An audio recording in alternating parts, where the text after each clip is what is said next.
एक chapter complete किया, molecular basis of inheritance, और इवोल्यूशन भी हम कंप्लीट कर चुके हैं। सुनिए, अब हम बात करने जा रहे हैं, बहुत ही इंपॉर्टेंट चैप्टर है, और ये है ह्यूमन हेल्थ एंड डिसीज। हम इस चैप्टर में बात करेंगे कि डिसीज, बीमारी क्या है, हेल्थ क्या है, क्यों जरूरी है, और इनका पॉजिटिव एजेंट्स क्या है, वास्तविक कारक क्या है, और कैसे पहचाने, सिम्टम्स क्या हैं, अलग अलग बीमारियों के लक्षण क्या हैं, और कैसे अपने आप को बचाव करें। क्लियर? बहुत ही इंपॉर्टेंट चैप्टर है, आपकी स्कूल के लिए तो है ही, बट आपकी लाइफ के लिए भी इंपॉर्टेंट चैप्टर है। तो सबसे पहले हम जानते हैं, देखिए आपने सुना ही होगा, जब हम किसी से मिलते हैं, है ना, कोई हमसे मिलता है तो हम जनरली पूछते हैं, भाई कैसे हो, क्या हो, है ना। इट मींस हम पूछ रहे होते हैं कि हेल्थ कैसी है आपकी, सही हो, स्वस्थ हो। क्लियर? घर पर कैसे हैं, भाई बहन कैसे हैं, इसका मींस आपकी हेल्थ कैसी है। और हेल्थ में आपको बताया था, आपका स्वास्थ्य ही सबसे बड़ा धन है। हेल्थ इज वेल्थ, आपने सुना है ऑलरेडी। और हम जानते हैं कि यदि हमारे पास अच्छी हेल्थ है, इट मींस हमारे पास सब कुछ है। यदि आपके पास अच्छी हेल्थ नहीं है तो फिर आपके लिए सारी चीजें भी आपके लिए नहीं है। आप किसी चीज को एंजॉय नहीं कर पाओगे, आप कहीं घूमने नहीं जा पाओगे, आप अपने जो भी आपके पास पैसा है, सब नेम फेम, सारी चीजें वो फिर आपके लिए ज्यादा कोई मींस नहीं रहेगी। तो सबसे इंपॉर्टेंट चीज आपकी हेल्थ। आप हेल्थी होंगे तो आप कुछ भी अर्न कर सकते हो या कुछ भी कमा सकते हो। तो हम बात करेंगे, देखिए मैंने आपको बताया था, आज हेल्थ का मींस केवल लोगों को लगता है कि हमने हमारे अंदर डिसीज नहीं है, हमारे अंदर रोगाणु नहीं है तो हम हेल्थी हैं, और हम लोगों से लड़ रहे हैं, लोगों से गलत व्यवहार कर रहे हैं, लोगों से झगड़ रहे हैं, हमारा वेट बढ़ रहा है, हम दौड़ नहीं पा रहे हैं, हम भाग नहीं पा रहे हैं। क्लियर? हम जाना सोचते रहते हैं, हमारा व्यवहार अच्छा नहीं है, तो हम हेल्थी हैं। It means you are not a healthy, तभी आप हेल्थी नहीं हो। केवल डिसीज की अब्सेंस को हेल्थ नहीं कहते। आप जानते हैं WHO ने जो डेफिनेशन दी थी, उन्होंने बताया था, WHO के अकॉर्डिंग आप जानते हैं, सोशली, फिजिकली, आप जानते हैं बिहेवियरली, है ना, इमोशनली, वेलबीइंग कंडीशन को क्या बोला जाएगा? हेल्थ। यानी कि सामाजिक रूप से, शारीरिक रूप से, व्यवहारात्मक रूप से और भावनात्मक रूप से स्वस्थ को ही अपन क्या कह सकते हैं? स्वस्थ कह सकते हैं। क्लियर? अब मैंने आपको बताया था भी हेल्थ अलग अलग कारकों से प्रभावित होती है।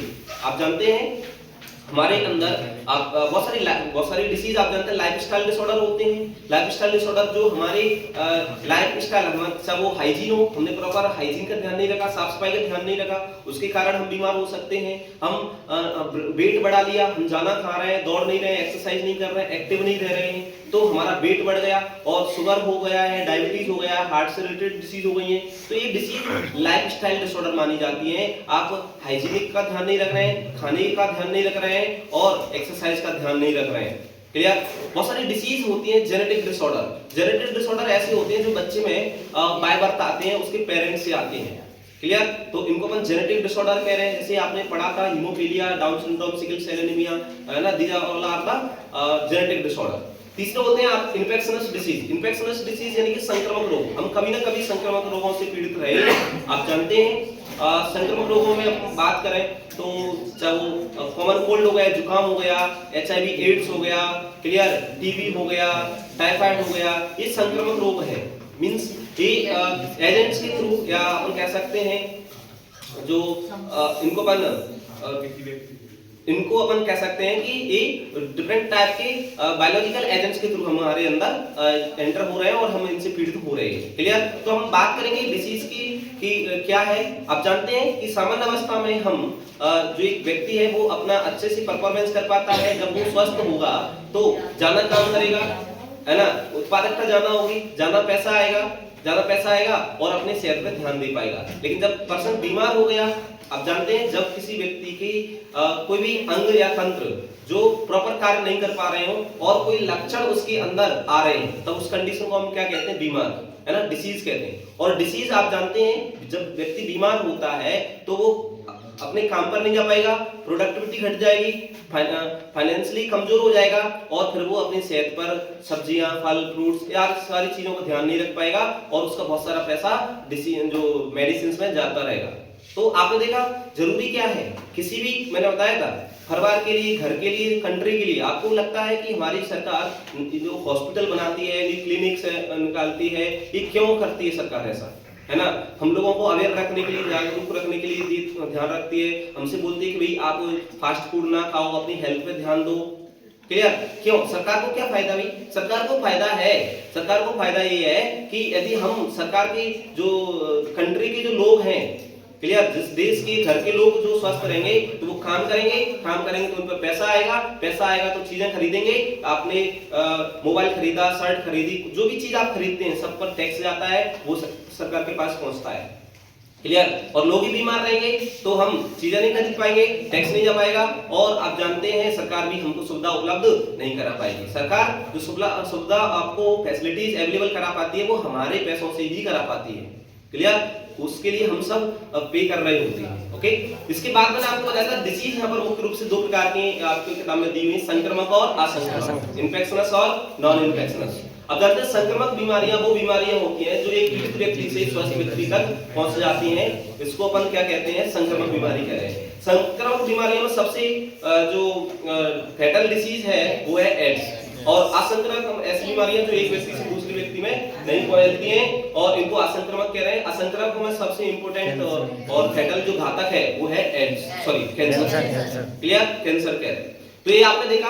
अब आपने देखा था कि डिसीज कॉजिंग एजेंट्स जिसको अपन पैथोजन कह रहे थे, क्लियर?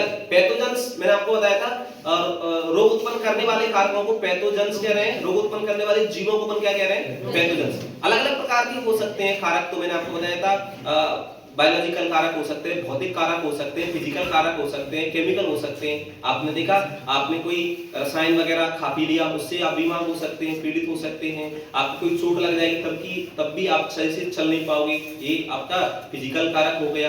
तो ऐसे बहुत सारे कारक हो सकते हैं, रासायनिक हो सकते हैं। हम बात कर रहे हैं जैविक कारकों की। आपके अंदर इससे पहले हम बात कर रहे हैं तो कोई न्यूट्रिशन की कमी हो गई, आपने प्रोटीन नहीं ले रहे हैं आपकी डाइट के अंदर, तो प्रोटीन की कमी हो जाएगी। विटामिन नहीं ले रहे हैं, विटामिन ए की कमी हो जाएगी, तो आप चीजों क्लियर देख नहीं पाओगे। तो बहुत सारे कारक हैं, बट हम यहाँ पर बात करेंगे जैविक कारकों की, क्लियर?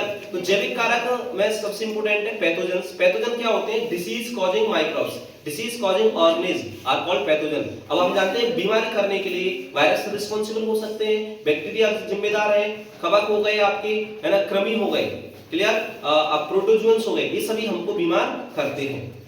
याद है आपको?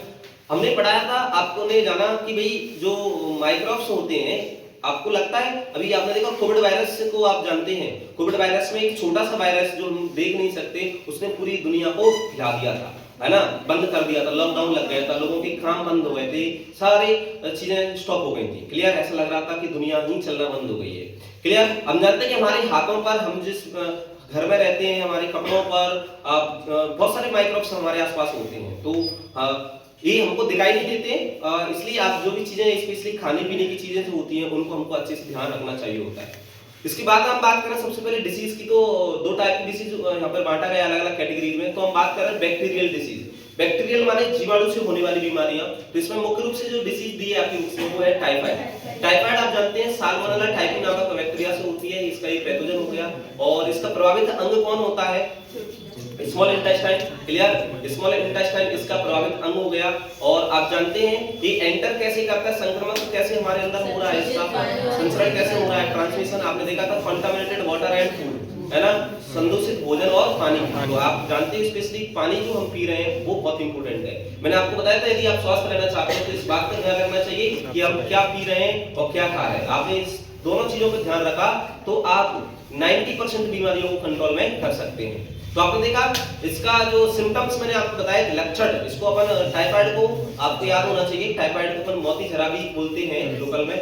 और टाइफाइड आपने देखा इसके जो सिम्टम्स थे, लक्षण, वो है हाई फीवर, उच्च बुखार आना, कब्ज रहना, कॉन्स्टिपेशन और हेडेक रहना, है ना, आप जानते हैं कमजोरी रहना, और आप जानते हैं गंभीर मामलों में आंख में छेद हो जाते हैं और पर्सन की डेथ भी हो सकती है। इसका पता करने के लिए आप जानते हैं बिडाल टेस्ट लगाते हैं, और बचाव के लिए आप जानते हैं पानी का उबाल करके पानी और साफ पानी हमको पीना चाहिए, ध्यान रखना चाहिए, क्लियर? इस तरह से हम इसका बचाव कर सकते हैं। आपने देखा कि इससे रिलेटेड एक मैरी मेलन, टाइफाइड मैरी के नाम से जाता है, आप जानते हैं मैरी मेलन की स्टोरी मैंने आपको बताया ऑलरेडी। तो मैरी मेलन को हम क्या कहते हैं? टाइफाइड मैरी, क्योंकि ये खाना बनाती थी, उससे कई लोगों को इसने बीमारी को पहुंचाया और कई लोगों की इसकी डेथ हो गई थी, क्लियर? तो इसका टेस्ट हम जानते हैं, टाइफाइड पता लगाने के लिए टेस्ट कर रहे थे, ये मैंने ऑलरेडी बताया, मैरी मेलन के बारे में जाना। इसके बाद आपने जाना क्या? निमोनिया। निमोनिया आप जानते हैं स्ट्रेप्टोकोकस बैक्टीरिया से होती है, डिसीज होने वाली है और बहुत ही एक घातक बीमारी हम कह सकते हैं, स्पेशली बच्चों के अंदर बहुत ही कॉमन डिसीज है। और आपने देखा कि इसमें जो लंग्स होते हैं, लंग्स के अंदर जो एल्वेलाई होती हैं, एल्वेलाई आप जानते हैं structural and functional unit of lungs, alveoli जो सैक लाइक स्ट्रक्चर होती हैं उनके अंदर म्यूकस भर जाता है, जिससे आप जानते हैं गैसेस एक्सचेंज नहीं होता, गैसों का आदान प्रदान नहीं होता और हमारे अंदर ऑक्सीजन की कमी हो जाती है। स्पेशली नाखून और हमारे होंठ कैसे पड़ जाते हैं, ब्लूइश यानी कि नीले पड़ जाते हैं, ग्रेइश टू ब्लूइश कह रहे हैं इसको, है ना, ये नीले पड़ जाते हैं, ठीक है। और ये इसका मुख्य सिम्टम्स है, ऑक्सीजन की कमी हो जाएगी, हाइपोऑक्सिया बोलते हैं इसको, ओके। इसके बाद आपने देखा था ये तो बैक्टीरियल डिसीज थी, कुछ डिसीज और थी जो एनसीईआरटी डिटेल में नहीं दी है, डायसेंट्री था, प्लेग था, डिप्थीरिया था, याद है ना आपको, मैंने इसके डिसीज कॉजिंग एजेंट्स आपको लगाए थे। अब हम बात करेंगे वायरस से होने वाली डिसीज, बहुत सारी डिसीज देखो बैक्टीरिया से, ऐसा नहीं कि ये दो ही डिसीज हैं, बहुत सारी डिसीज हैं, बट एनसीईआरटी में दी है, मैंने आपको बताया। ऐसे अब बात करें ऐसे ट्यूबरकुलोसिस, टीबी होता है, ऐसे और भी बहुत सारे डिसीज हैं। अब हम बात करेंगे वायरस से होने वाले डिसीज, तो इसमें सबसे पहले दिया है क्या, कॉमन कोल्ड, जुकाम। जुकाम आप जानते हैं राइनो वायरस से होता है और हम सभी ने कभी न कभी इससे प्रभावित हुए हैं, क्लियर। तो आपने देखा कॉमन कोल्ड, और कॉमन कोल्ड में क्या सिम्टम्स हैं आप जानते हैं, रनिंग नोज, है ना, आपको सांस लेने में तकलीफ होती है, और स्पेशली इसमें जो प्रभावित अंग होते हैं वो एल्वेलाई नहीं होते हैं, वो आपके नेजल पैसेज, है ना, और आपने देखा श्वसन तंत्र इससे प्रभावित हो रहा है, फेफड़े इसमें प्रभावित नहीं है, और ये वायरस से होता है, जबकि जो निमोनिया था वो बैक्टीरिया से होने वाली डिसीज है, ओके, ये पढ़ा था। इसके बाद क्या था ब्रो, तो आपने देखा और भी वायरस से होने वाली डिसीज है, एचआईवी है, एड्स है ना, बहुत सारे हैं, बट हम आगे डिस्कस करेंगे। इसके बाद हम बात करेंगे मलेरिया। आप जानते हैं मलेरिया ऐसा माना जाता था कि खराब हवा से फैलती है डिसीज, है ना, बट हम जानते हैं आज ये डिसीज से कई सारे लोगों की जान गई है एक समय में, और स्पेशली आप जानते हैं कि हर डिस्ट्रिक्ट में एक मलेरिया ऑफिसर होता है, इसको कंट्रोल करने के लिए प्रयास करते हैं।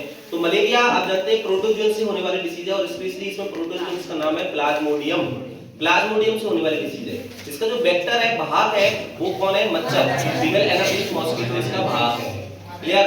और प्लाज्मोडियम मैंने आपको बताया था इसकी अलग-अलग जातियां होती हैं, है ना, इसकी अलग-अलग आप जानते हैं 3 स्पीशीज आपके एनसीईआरटी में गिवन है, plasmodium vivax, plasmodium falciparum, malaria ovale, ovale मैंने अलग से बताया। अब जानते हैं सबसे घातक इसमें थे प्लाज्मोडियम फैल्सिफेरम।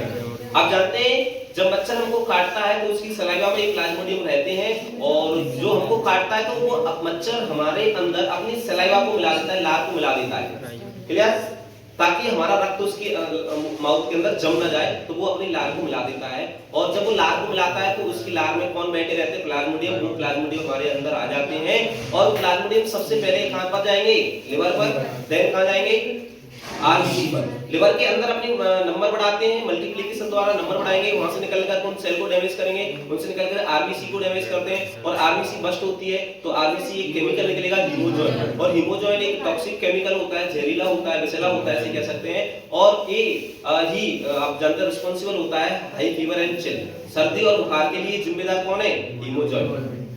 तो यहाँ पर वो कंप्लीट कर रहा है अपनी अलैंगिक अवस्था, और हीमोजॉइन जब बनता है तो इसके अंदर जो स्पोरोजॉइट्स होते हैं, इसको गैमेटोसाइट कहने लगते हैं, मेल गैमेटोसाइट और फीमेल गैमेटोसाइट, ये भी निकल के आ जाते हैं, जो छोटे होते हैं उनको मेल कहते हैं, और जो लार्ज साइज के दिखाई देते हैं उसको फीमेल गैमेटोसाइट कहते हैं। अब एक जो पर्सन है वो तो बुखार आ रहा होता है उसको, अब इस पर्सन को आप जानते हैं कि यदि मॉस्किटो ने काट लिया दोबारा से, तो जो गैमेटोसाइट है तो वो गैमेटोसाइट ब्लड के थ्रू उस मॉस्किटो के अंदर पहुंच जाएंगे, मच्छर के अंदर पहुंच जाएंगे, और मच्छर के अंदर जाकर के फर्टिलाइज करेंगे, क्योंकि उसके अंदर हमसे थोड़ा टेम्परेचर कम होता है, तो वहां पर वो फर्टिलाइज करेंगे, और फर्टिलाइज करने के बाद वो जाइगोट में कन्वर्ट होंगे, और दोबारा से वो स्पोरोजॉइट के फॉर्म में उसकी सलाइवा में स्टोरेज हो जाएंगे। तो मैंने ये बोला था कि भाई प्लाज्मोडियम को अपनी लाइफ साइकिल कंप्लीट करने के लिए, जीवन चक्र पूरा करने के लिए 2 होस्ट चाहिए, 2 पोषक चाहिए, एक तो ह्यूमन बीइंग्स और दूसरा कौन, मच्छर, मॉस्किटो, मच्छर हो गया। तो ह्यूमन बीइंग्स के अंदर अलैंगिक अवस्था कंप्लीट कर रहा है असेक्सुअल, और हमारे अंदर सेक्सुअल फेज कंप्लीट कर रहा है, और जो स्पोरोजॉइट्स कहां पर जमा हो रहे हैं, सलाइवा की, किसकी सलाइवा में, किसकी लार में, लार ग्रंथियों में, मॉस्किटो की लार ग्रंथियों, मच्छर की लार ग्रंथियों में इकट्ठा हुआ है। और आपको स्टार्टिंग में बताना चाहिए था कि जो स्पोरोजॉइट्स आप जानते हैं इसकी जो संक्रमक अवस्था है वो स्पोरोजॉइट्स है, तो ये मैंने आपको कंप्लीट बता दिया। किसके बारे में बोलो, किसका जीवन चक्र हो गया ये, इसको 2 होस्ट चाहिए, ठीक है, हाँ। इसके मैंने बताया था, इसके बचाव के लिए अपन बात करें तो हमारे आसपास जो रेजिडेंशियल एरिया होते हैं उसमें हमको साफ सफाई रखना चाहिए, पानी रुका हुआ नहीं होना चाहिए क्योंकि रुके हुए पानी में ये अपने लार्वा अंडे देते हैं, और हाइजीन का बड़ा ध्यान रखना होता है। मॉस्किटो नेट का उपयोग करना चाहिए, मच्छरदानी का बाहर का, क्लियर। और आप जानते हैं खिस्ती, गेम्बूजी या मछली थी वो इसके लार्वा को खाती थी, तो जो खाइया होती है, डिश होती है, उनमें हमको इसको ऐड कर देना चाहिए ताकि वो मच्छरों को, लार्वा को खा जाए और मच्छर ना पनप पाए। तो ये डिस्कस किया। इसके बाद हमने दूसरी डिसीज पढ़ी थी अमीबियासिस, याद है ना? अमीबियासिस किससे होते हैं? ये प्रोटोजोआ से डिसीज है और ये भी गंदे पानी से, दूषित भोजन से हो जाती है।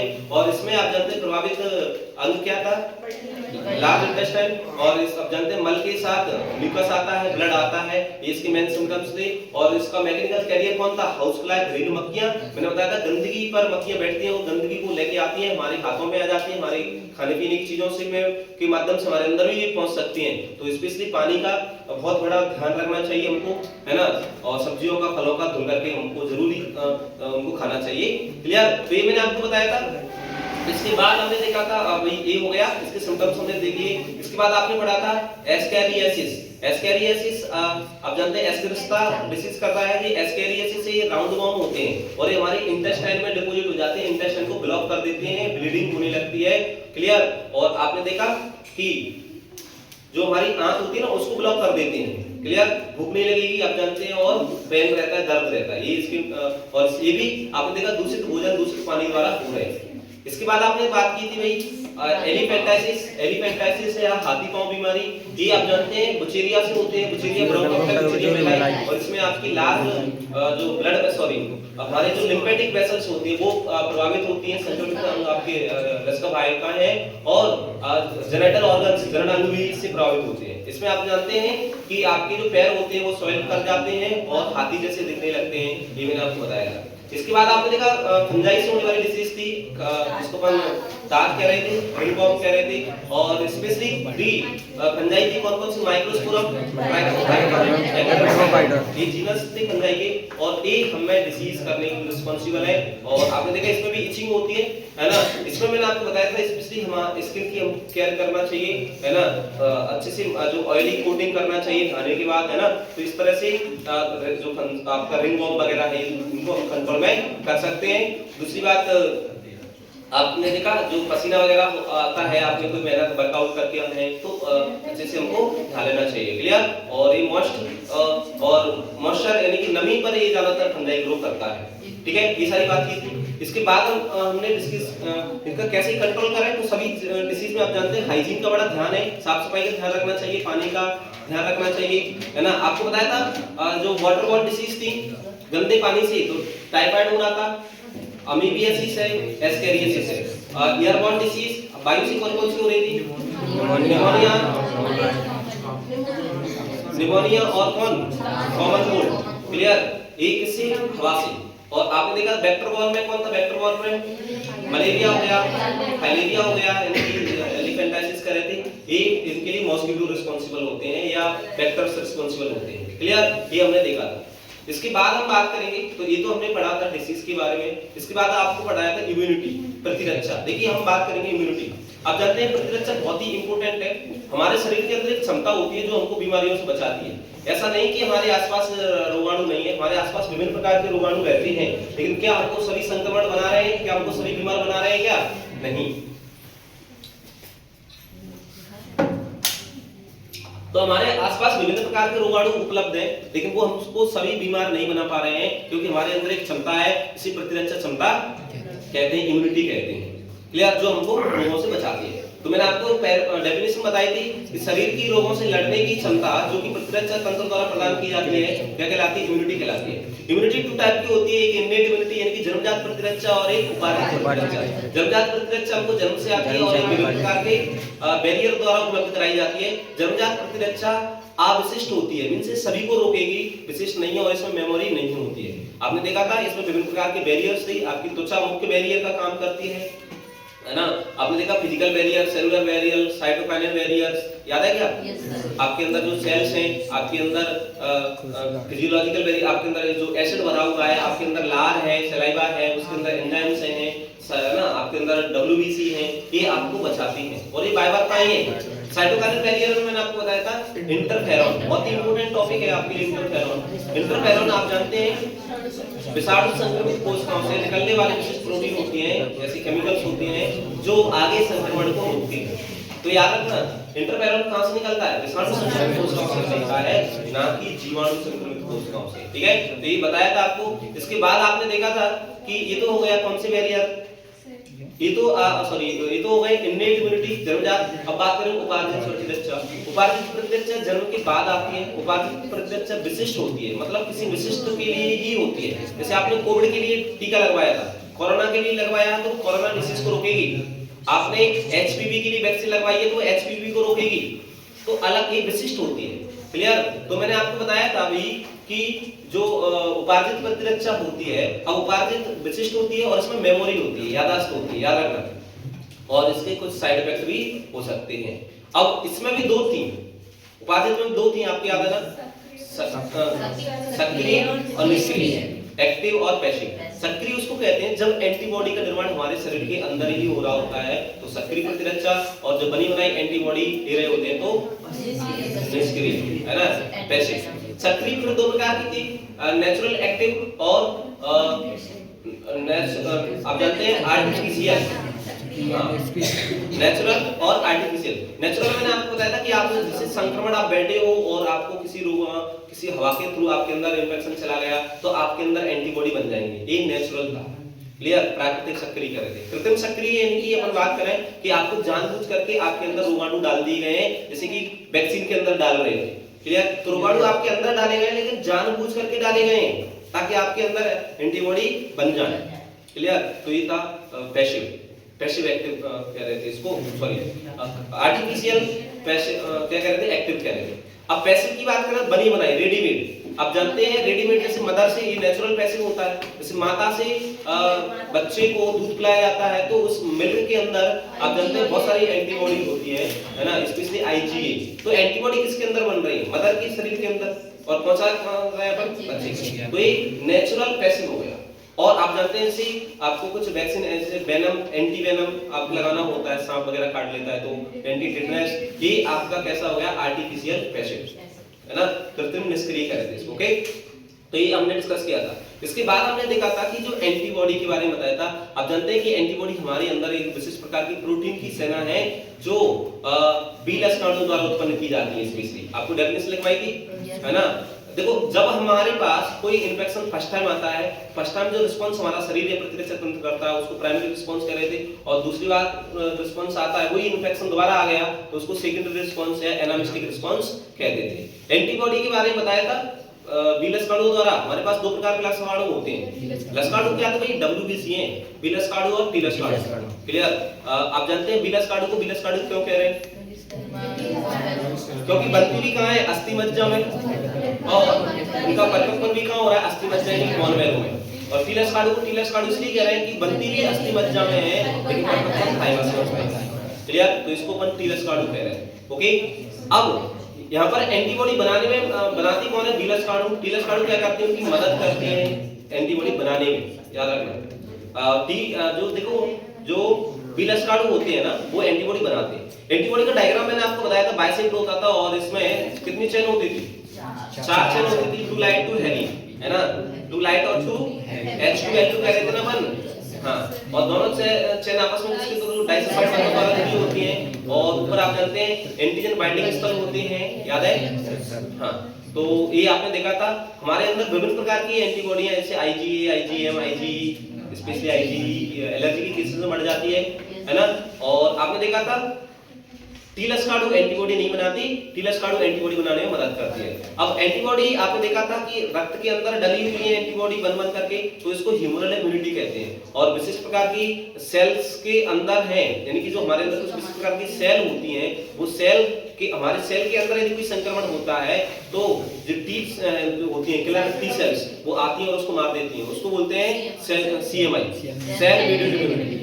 तो याद रखना जो टी लक्षणों होते हैं ना वो अलग-अलग प्रकार के होते हैं। मैंने आपको शायद पढ़ाया हो, हेल्पर टी सेल, है ना, नेचुरल किलर सेल्स बताया था, मेमोरी टी सेल्स, तो ये आपने देखा था। अब जानते हैं सीएमआई रिस्पॉन्सिबल होती है ग्राफ्ट रिजेक्शन के लिए। आप जब किसी से अंग वगैरह लेते हो तो हमारा शरीर उसको रिजेक्ट कर देता है, तो जरूरी है ग्राफ्ट लेने से पहले क्या जरूरी है कि अंग को मिलान किया जाए, टिश्यू मैच किया जाता है, ब्लड मैच किया जाता है, तब अपन ग्राफ्ट लेते हैं। अदरवाइज हर किसी पर्सन से कोई अंग या ऑर्गन्स नहीं ले लेते हैं आप, है ना, क्योंकि हमारे अंदर हमारा शरीर, हमारा प्रतिरक्षा तंत्र पहचानता है कि अपना कौन है और पराया कौन है। यदि उसको लगता है कि दूसरे का शरीर का है तो हमारा शरीर ही उसके खिलाफ एंटीबॉडी बनाने लगता है और उसको डिस्ट्रॉय कर देता है। और इसके लिए कौन रिस्पांसिबल है? Specially CMI, cell membrane immunity. Clear? तो हमने सीएमआई के बारे में बात की। इसके बाद क्या टॉपिक था अपना? तो टीकाकरण। देखिए वैक्सीनेशन आप जानते हैं, फादर ऑफ वैक्सीनेशन किसको कहते थे? एडवर्ड जेनर को। तो टीकाकरण मैंने आपको बताया था एक तरह से ऐसे कह सकते हैं कि आपको बचाव का तरीका है, जिससे अपन फ्यूचर के लिए कुछ पैसे सेविंग करके रखते हैं। वैसे ही हमको भविष्य में कोई बीमारी ना हो इसलिए हम बहुत सारी वैक्सीन लगा लेते हैं। तो इसमें आप जानते हैं निष्क्रिय अवस्था में या कम निष्क्रिय अवस्था में या मृत अवस्था में किसी विशिष्ट प्रोटीन को या जीव को हमारे अंदर प्रवेश कराया जाता है और इसको पहचान करके हमारा शरीर क्या करने लगता है? एंटीबॉडी बनाने लगता है। जब वो रोगाणु, आज तो हमने जानबूझकर एंटर कराया था, जब वो रोगाणु बाद में कभी दोबारा वास्तविक रूप में आएगा तो हमारा प्रतिरक्षा तंत्र हमारे अंदर जो एंटीबॉडी बनी हुई है उसको रोक देगा और हमको बीमार होने से बचा लेगा। तो इसका पूरी मैकेनिज्म आपको ऑलरेडी मैंने डिस्कस कराया टीकाकरण के बारे में। ओके, हाँ, और इसको जो इंटर कराया जा रहा है जो रोगाणु को या पदार्थ को, उसको टीका कह रहे हैं और इस प्रक्रिया को हम टीकाकरण कहते हैं। क्वेश्चन और डेफिनेशन बहुत ही इंपॉर्टेंट है। क्लियर? इसके बाद है एलर्जी। देखिए एलर्जी आप जानते हैं, मैंने आपको बताया था, जब हम किसी नए प्लेस पे जाते हैं या किसी ऐसी जगह पे जाते हैं तो हम छींक आने लगती है, घबराहट होने लगती है, आंसू आने लगते हैं, रेडनेस होने लगती है, उसको पर एलर्जी कहते हैं, सिम्टम्स आते हैं। तो एलर्जी है क्या? मैंने आपको बताया था allergy exaggerated response to our immune system to certain antigen present in our environments। आपके शरीर की आपकी प्रतिरक्षा तंत्र की अपन कह सकते हैं अत्यधिक प्रतिरक्षा तंत्र की अत्यधिक संवेदनशील क्षमता को क्या कह सकते हैं? एलर्जी कहते हैं। हमारा प्रतिरक्षा तंत्र जो पर्यावरण में जो कण मौजूद है, विशिष्ट प्रकार के कण हो सकते हैं, उनके खिलाफ हमारा प्रतिरक्षा तंत्र अत्यधिक सक्रिय हो जाता है ना, उसको हम क्या कह रहे हैं? एलर्जी। अत्यधिक हाइपर सेंसिटिव हो जाता है। एलर्जी उत्पन्न करने वाले कारकों को एलर्जन कहते हैं। वो धूल के कण हो सकते हैं, पराग कण हो सकते हैं, है ना, ये धूप हो सकती है, अलग अलग कारण हो सकते हैं, डस्ट हो सकती है। क्लियर? एलर्जन। और आपने देखा एलर्जी के सिम्टम्स मैंने आपको बताए थे, है ना, रनिंग नोज। क्लियर?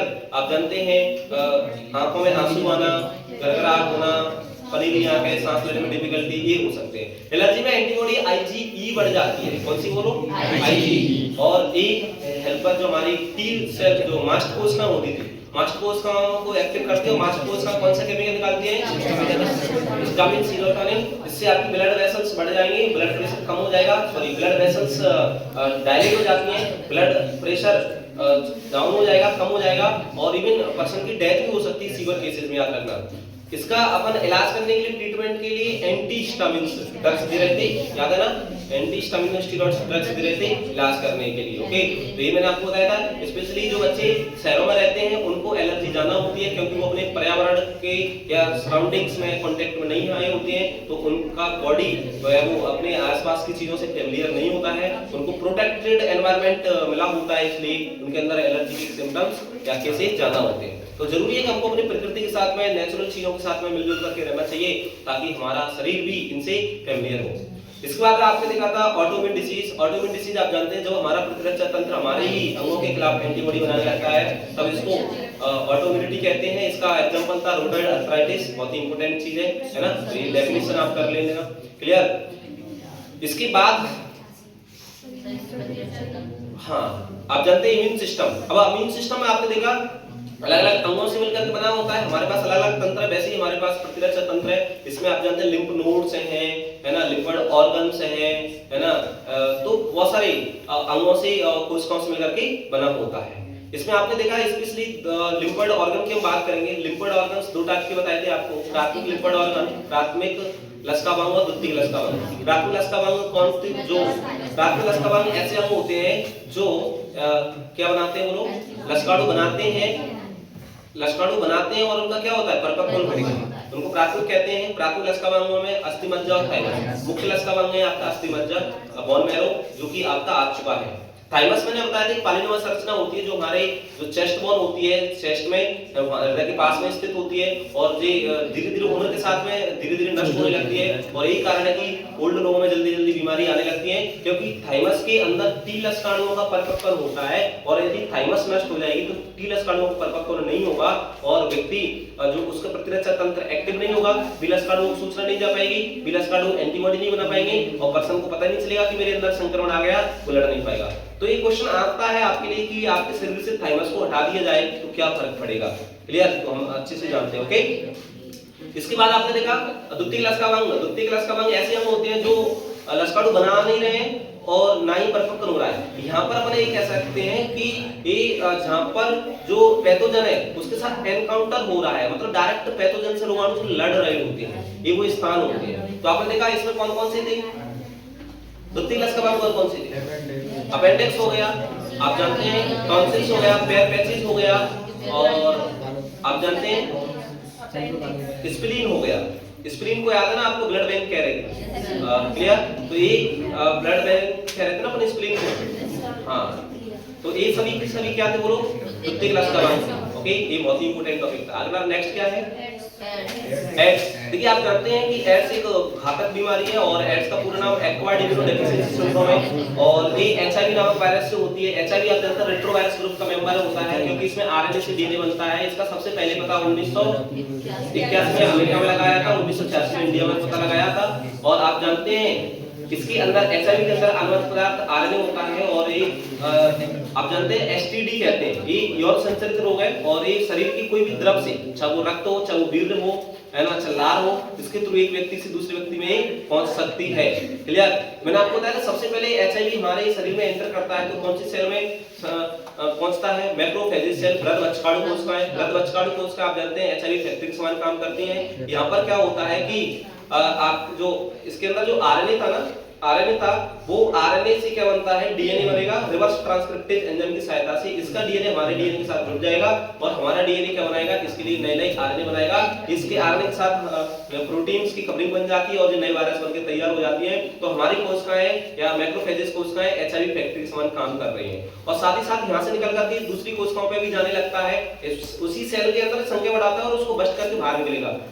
तो ये हेल्पर टी सेल है, लेकिन सहायक टी कोशिकाओं पे भी पहुंचेगा और सहायक टी कोशिकाओं की संख्या लगातार घटती चली जाएगी और इससे प्रतिरक्षा तंत्र कम हो जाएगा और इम्यून, मैंने आपको बताया था ऑटो इम्यून, इसमें प्रतिरक्षा तंत्र कम हो रहा है और हमारे शरीर की क्षमता रोगों से लड़ने की कम हो जाएगी और हमको बहुत सारी बीमारियां स्पेशली टीबी, ट्यूबरकुलोसिस और बहुत सारे फंगल इन्फेक्शंस हो जाते हैं। मतलब शरीर के अंदर 10 बीमारियां 20 बीमारियां हो सकती हैं, मतलब घर बन जाता है शरीर किसका?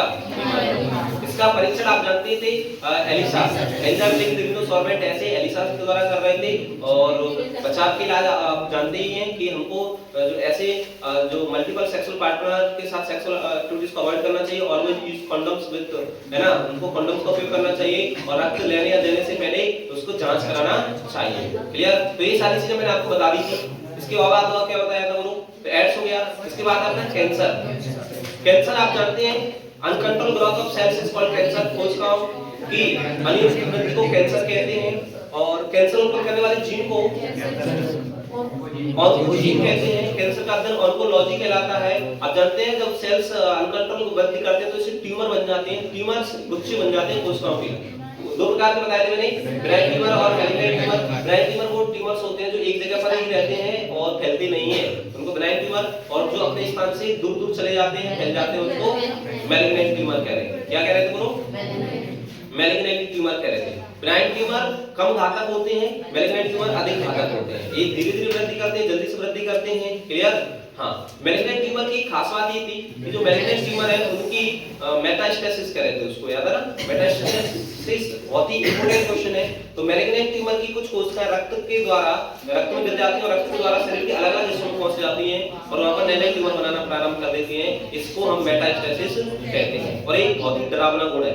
आप जानते हैं कि सामान्य कोशिकाओं में एक क्षमता होती है जो कि कैंसर कोशिकाओं में नहीं थी, कॉन्टैक्ट इनहिबिशन, संस्पर्श संदमन। क्लियर? तो ये आपको सुगम ट्यूमर दुर्गम ट्यूमर में अंतर करना है, यानी कि बिनाइन ट्यूमर और मैलिग्नेंट ट्यूमर में मेटास्टेसिस की परिभाषा, कैंसर, सामान्य कोशिका, कैंसर कोशिका में डिफरेंस। इसके बाद आपने देखा था कैंसर का पता लगाने के लिए कुछ तरीके थे डायग्नोस करने के लिए। तो आपने देखा था कैसे का पता लगा रहे थे भाई? बायोप्सी कर रहे थे आप, है ना, बायोप्सी कर रहे थे, आप जानते हैं। और दूसरा आपने देखा था यदि ब्लड कैंसर वगैरह है तो आप सेल को काउंट कर रहे थे। ब्लड कैंसर को ल्यूकेमिया कहते थे, सेल की संख्या को गिन करके पता लगा रहे थे, है ना। और आपने देखा था यदि हमारे आंतरिक अंगों में कैंसर है तो क्या कर रहे थे, आप एक्सरे करवा रहे थे, है ना। और रेडियोथेरेपी कह रहे थे इसको, हाँ सॉरी, आपने देखा एमआरआई, रेडियोग्राफी हो गया, एमआरआई, सीटी स्कैन, है ना। और ठीक है, तो इसके थ्रू आप आंतरिक अंगों में, स्पेशली क्वेश्चन बहुत इंपॉर्टेंट है कि आंतरिक अंगों में कैंसर का कैसे पता लगा रहे हैं। ठीक है, एमआरआई हो गया, है ना, सीटी हो गया, कंपाउंडेड टोमोग्राफी कह रहे थे, और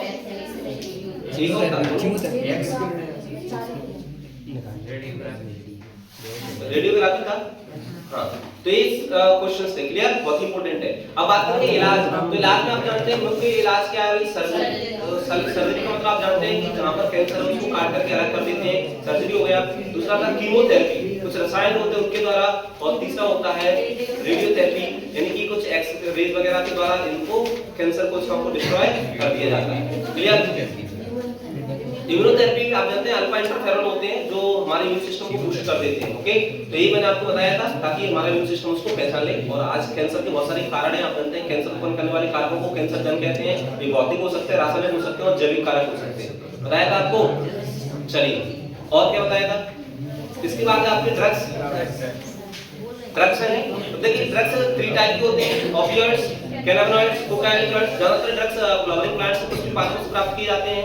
ओपियोइड्स इससे मिलता है, वो पेपेवर सोमनिफेरम से। कैनाबिनॉइड्स कैनाबिस सटाइवा से। कोकाइनॉइड्स रितोजाइलम कोका से मिलता है। अब जानते एक ड्रग्स था जो कि कवकों से मिल रहा था, इसको क्या कह रहे थे, एलएसडी, लाइसर्जेट डाइथाइलेमाइड। एलएसडी कवकों से मिलने वाला ड्रग्स, ओके। इसके बाद हमने देखा था तंबाकू के अंदर केमिकल होता है निकोटीन। तंबाकू हम कई सालों से खाते पीते आ रहे हैं, है ना। और स्पेशली यंगों के अंदर, बच्चों के अंदर और ओल्ड के लिए अंदर ये बहुत ही प्रचलित है ना। निकोटीन होता है, मैंने आपको बताया था निकोटीन हमारी अधिवृक्क ग्रंथि को उत्तेजित कर देता है, इससे एड्रेनलिन हार्मोन निकलेगा। और ये एड्रेनलिन हमारे क्या करेगा, हार्ट रेट को बढ़ा देता है और इससे बीपी बढ़ जाता है। स्पेशली जो हार्ट के पेशेंट होते हैं उनके लिए स्मोकिंग बहुत ही डेंजरस होती है, क्लियर। और ये कार्बन मोनोऑक्साइड की मात्रा को भी बढ़ा देता है स्मोकिंग, क्लियर। आपने देखा था मैंने आपको एक तो बताया एडिक्शन, व्यसन आप जानते हैं शरीर की वह प्रवृत्ति होती है जब कोई व्यक्ति किसी ड्रग्स पर आश्रित हो जाता है और जब उसको साइकोलॉजिकल यानी कि मानसिक रूप से, शारीरिक रूप से उस पर निर्भर हो जाता है। मैंने इसकी डेफिनेशन आपको लिखाई है। और जब उसको वो नहीं मिलता है तो उसके अंदर कुछ लक्षण प्रकट होते हैं जिसको विनिवर्तन संलक्षण या विथड्रॉल सिम्पटम्स कहते थे। ये कौन कौन से हो सकते हैं, ये आप जानते हैं कपकपी होना, घबराहट होना, चिंता होना, है ना। और विचलित होना और नौजिया जिसको कह रहे थे। और कभी कभी पर्सन की डेथ भी हो सकती है। तो आपने ये देखा था, बहुत ही इंपॉर्टेंट क्वेश्चन है विथड्रॉल सिम्पटम्स वाला भी। और हम जानते हैं कि लिकर जो शराब से अधिक पीने से आप जानते हैं लिवर खराब हो जाता है, इस डिसीज को कह रहे थे सिरोसिस, क्लियर। तो ये बताइए इसमें और कोई इंपॉर्टेंट चीज है। तो ये सारी चैप्टर हमने कंप्लीट कवर कर लिया है और बहुत ही इंपॉर्टेंट है, क्लियर। तो आप इसको पढ़ें और सुनें।